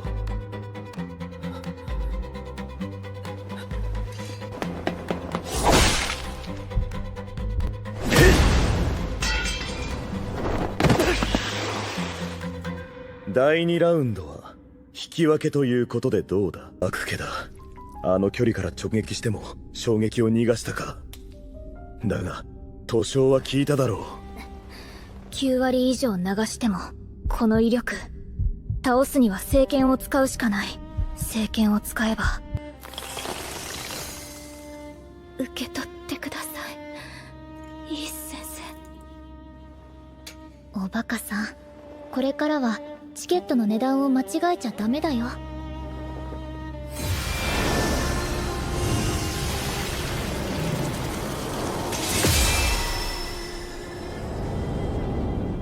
勇者イース・アストラ参上。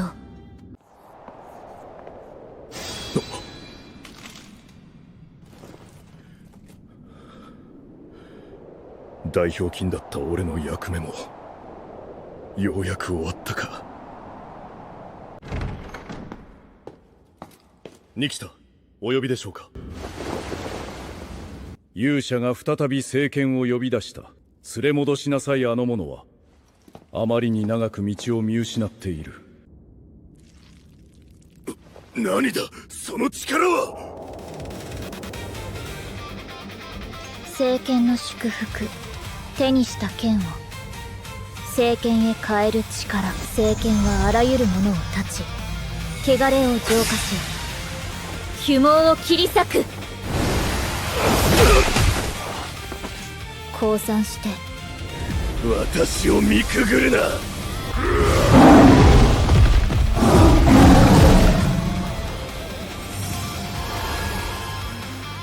霊杭集剣。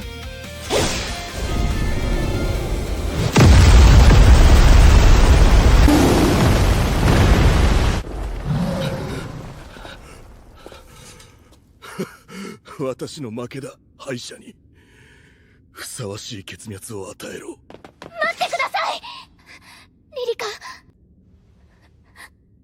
イースさん、勇者様、ノアさんはもう完全に負けました。殺さないでください。悪いことはしたけれど誰も殺していません。殺せなかっただけだ。どけ。私はこの結末を受け入れる。それなら死と私しおろんの人を守ったんですかね。どうしたにそれを語ってくれた。自分では気づいていないだけで、あなたの心はもう人間です。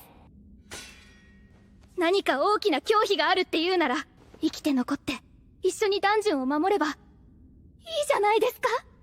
私みたいな弱い人間だって残るのに、どうしてあなたが勝手に死のうとするんです。もうこのダンションの未来を私が心配する必要はなさそう。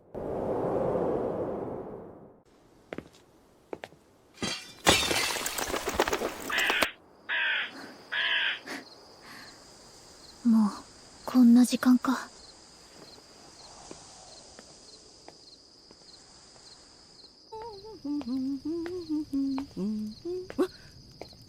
ら、イースちゃんじゃない。こんな遅くにどこへ行くの？すみません。どちら様ですか？やだね。うちの息子がいつもあなたたちにお世話になってるのよ。毎日あのダンジョンへ行ってくれるから、冒険者なんて危ない仕事をしていても前ほど心配しなくて済むわ。売れ残りで悪いけど持って行って。遠慮しないで。ありがとうございます。少し用事があるので失礼します。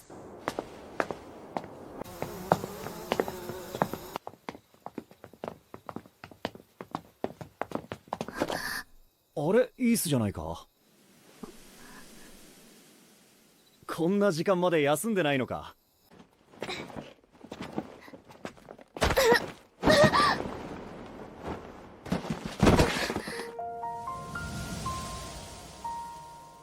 みんな私に感謝してくれてる。私が真面目に働いた、それだけで。なのに私はまた前と同じように何も言わずに揃おうとしてる。せめて退職値くらい出してからやめろ。お前が泣いているの初めて見たな。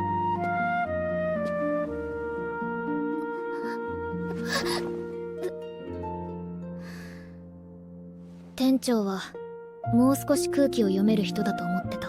何も言わずに別れる方が綺麗じゃない。正直最初はそう思った。でもどうにも気分が悪くてな。あれだけ長い間正体を隠されていたんだから。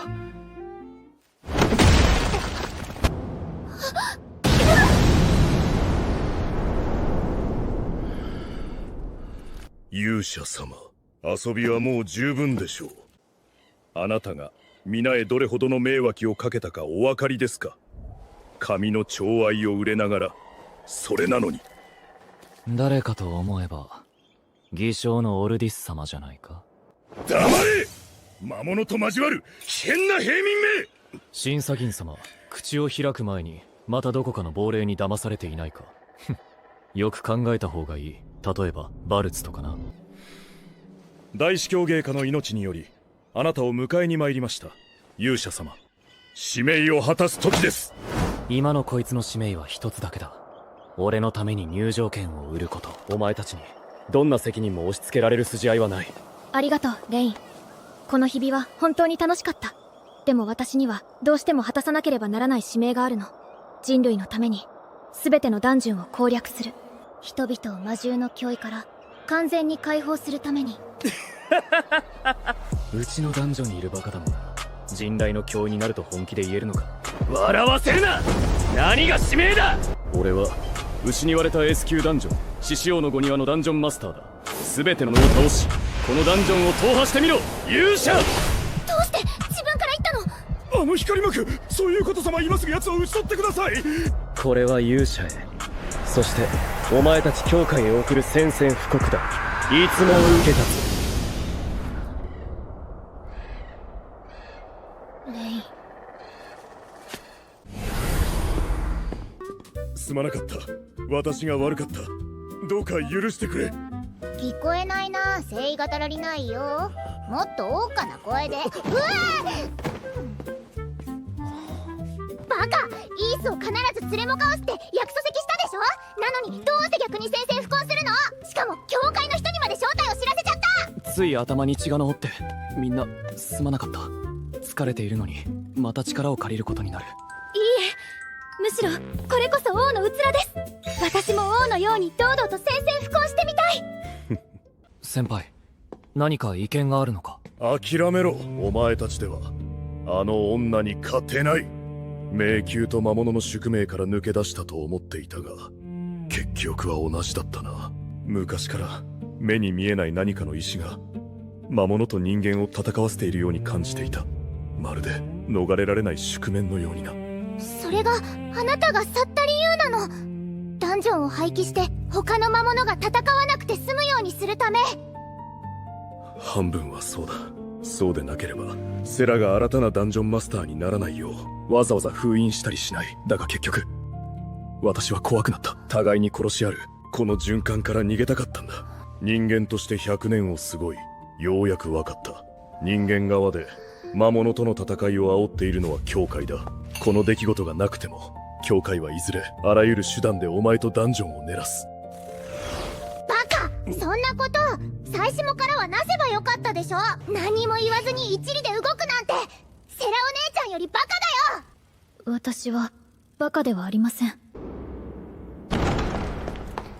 魔王ってどういう意味？どうしてレインをそんな風に陥れるの？レインクラフター、人間のみで無数々の魔物を滑る者。聖典に記された魔王の予言と完全に一致します。勇者様は聖典の内容までお忘れになったのですか？私も最初はレインが魔王かもしれないと疑って近づいて観察してた。でも勇者として保証する。レインには欠点が山ほどあるけど予言にある魔王では絶対にない。聖典は魔王が降臨するとき、魔物が囲いから溢れ出し地上が魔国に変わると予言しています。勇者様、師匠を優勢してその結果をお考えになりましたか？あなたは天に選ばれた勇者です。あなたにはこれまでの行いが逃避に見えるのでしょう。ですが私には神があなたを導き魔王の正体へたどり着かせたように見えます。どうか信徒たちの願いに耳を傾けてください。魔王を殺せ、魔王を殺せ、魔王を殺せ。3日後、魔王レインクラフターの討伐へ出発します。教会はあなたのために親衛軍を用意しました。私1人で行く。私1人で決着をつける。出ていけクソ勇者！このダンジョンにお前の討伐なんて必要ない！勇者様、人流のために魔王を討伐しようとしているのだ。この無礼なミントも今すぐやめ！いた！認識を妨げる魔法を解いて私が入場券売りのイースだと教えたい。でもダメ。今の私は勇者だから。あ、レインの命令なの。ありがとう。でもこれは受け取れない。レインに自分で決めた規則を破らせるわけにはいかないから。心眼の祝福。罠や仕掛けを見抜き敵の暇を見つける力。私が望めばこの目はあらゆる障害を無視して1万メートル先の景色まで見通せる。龍脈の祝福。大地に立っている限りレイス・ボンベードベは尽きることのない魔力を得て怪物並みの再生力も手に入る。婚姻の祝福。あらゆる精神系の能力は私にはおかしい。どうして今回はダンジョンの配置が全く変わっていないの？レインらしくない。この回を突破すれば次はボスや私は。悪いな、入場料増しのお嬢さん。今回はフレンにも2人がかりで戦わせてもらう。構わないセラ。手加減は不要よ。安心してレインの命令に従って。レインの命令ではありません。私が自分の意思で来たのです。レインは今回どの魔物にも命令を出していません。好機だ。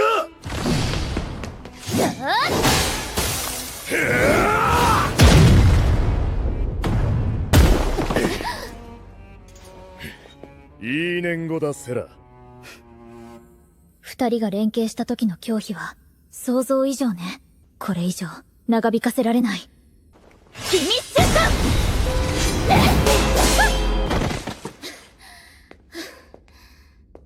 ト。イース、それだけの価値があるのか。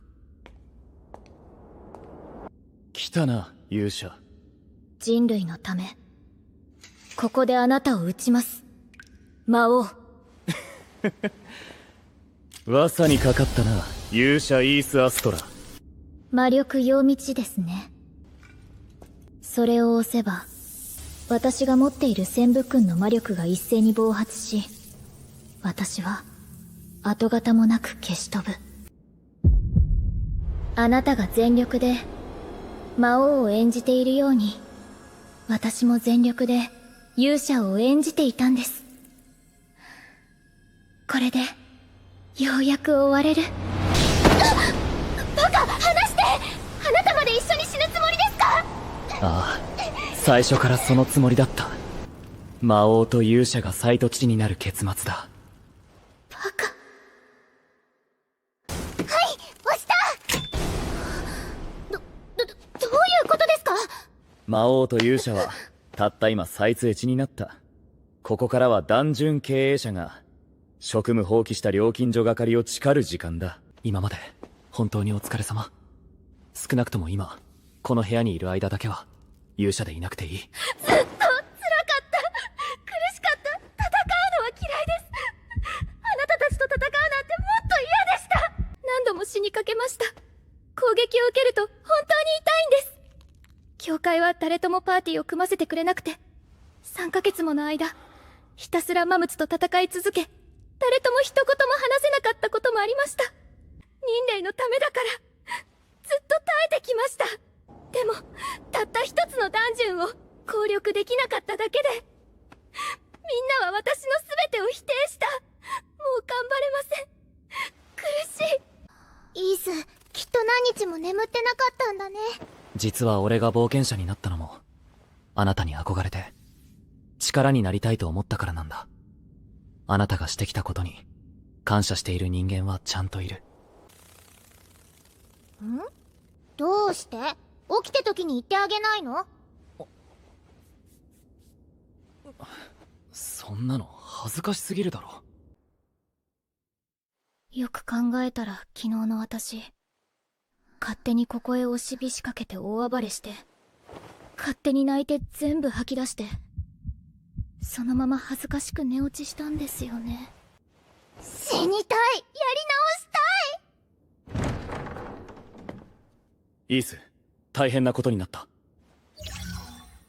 魔力循環の破砕を検視、原文明を廃棄対象に指定し、全魔力の回収及び再分配を実行します。ここは私がずっと固留できなかったダンジョン。現存する5大 S 級ダンジョンのもう一つ、0号中州です。詳しい話は道中でする。すべてのダンブンの封印が消えた。俺も一緒に。俺もナモイ。あのダンブンを交流有しに行く。ミヤは残って、俺たちの家を守ってくれ。無理です。何度も挑みましたが、あのダンジョンは力では攻略できません。家臣部へ近づく方法すらないんです。俺を信じろ。俺は、この世界で一番優秀な攻略支援役だ。本当に仕方のないオーナーですね。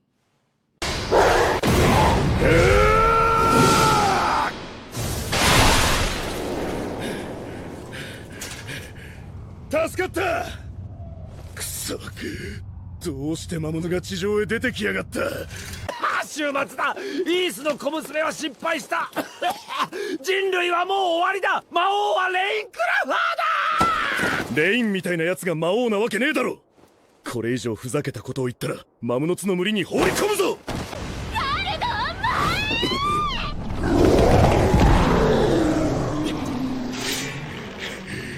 俺様の命が欲しいのか。なら雑魚ども全員まとめて道連れだ。その必要はありません。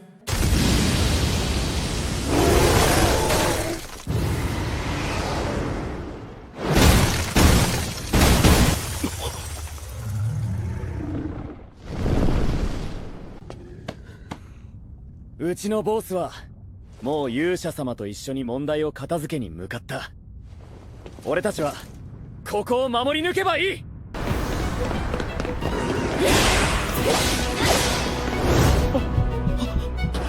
今まで一体どれだけ手加減してたんだよ。マムツにまで化け物って呼ばれるぞ。これが私の取り技です分かったなら今度からお給料を上げてください。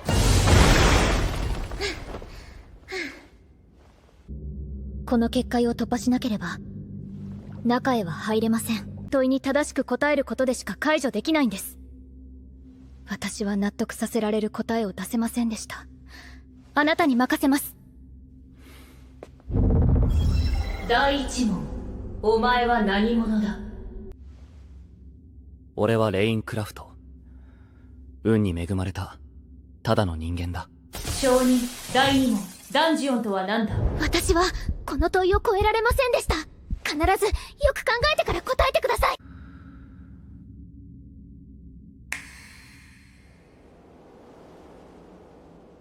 ダンジョンは魔力を収集し再分配するための世界規模の魔力循環システムだ。だから人間とマムツはダンジョンで戦わされてきた。生物が死ねば体内の魔力が放出されるからだ。証人、最後の問い、神とは何だ。神とはお前自身だ。全てのダンジョンシステムを管理する中枢であり、人間とマムツの戦いを仕組んだ幕だ。証人、レインクラフトは全資格を取得。王の試練を開始します。はじめましてと言うべきか。ミヤと呼べばいいのか、システムか。それとも神様と呼ぶべきか。本機の名称はアビス。神、あるいはシステムとは、人類が本機に与えた余生です。ミヤは、本機が誤って外部へ移出したごく一部のプログラム断片に過ぎません。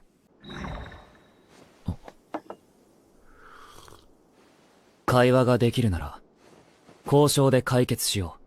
この採用を止めるには、どうすればいい？これは世界の均衡を維持するための再下層ロジクルです。停止は不可能。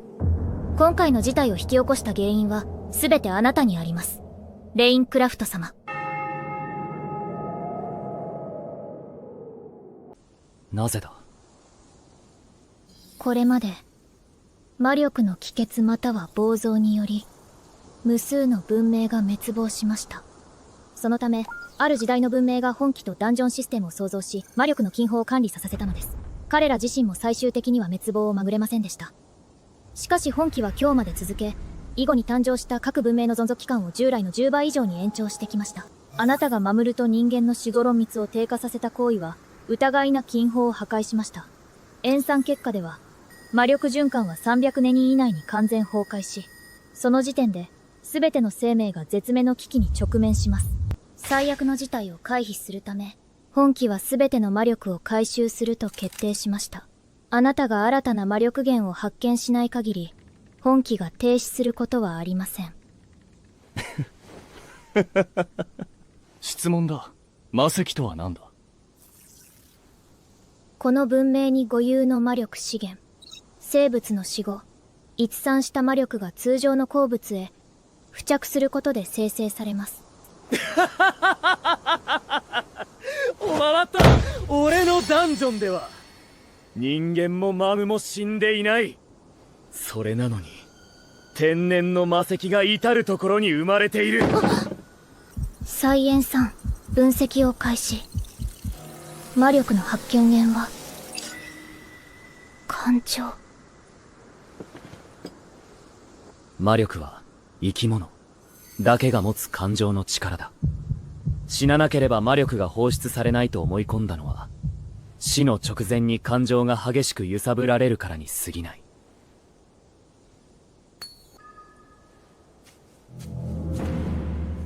あなたはアビスシステムの創造者が残した最終指令、新たな魔力源の発見を達成しました。特殊権限を付与します。冥竜王。これからは人間とマムツが共に生きられる新しいダンジョンの規則を構築しろ。承知しました。本機はここで使命を継続し、偉大なるミグー王の命令を完するため全力を尽くします。ミアをどうかよろしくお願いいたします。